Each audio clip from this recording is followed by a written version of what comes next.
Good day mga Karon Stars! So welcome back to my channel. So samahan niyo muna ako ngayong araw na to para manguha or mamitas ng bunga ng dalandan at saka ng ubas dito lang sa may harap ng bahay. So tara, let's go!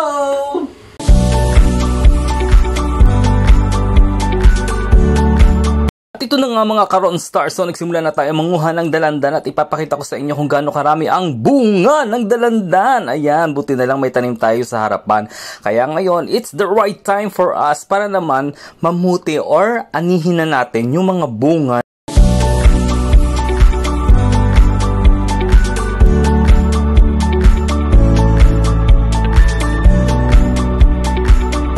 At sobrang saya ko nga mga Karon Star habang pinuputi natin itong mga bunga ng dalandan. So ayan, gumamit tayo ng gunting para makuha natin o matanggal natin sa kanyang pinakang tangkay. Ayan, o diba?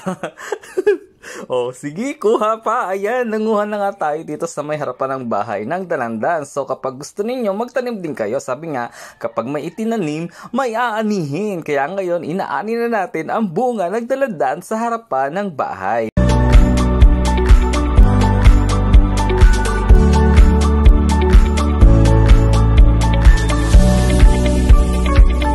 At ito na nga, sinimulan na rin nating anihin ang bunga ng ubas sa ating harapan.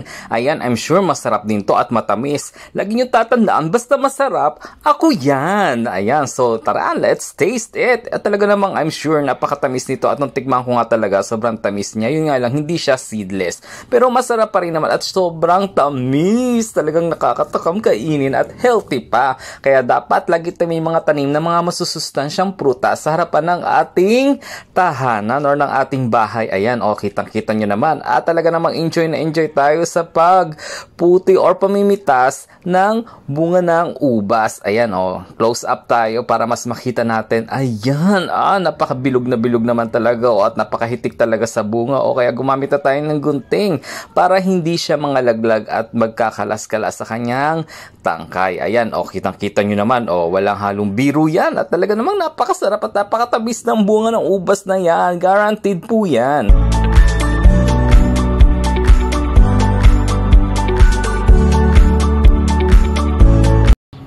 Okay, so nakapanguha nga tayo nito mga ubas. Ayan o. Dami o. Panguha natin. So thank you so much for watching.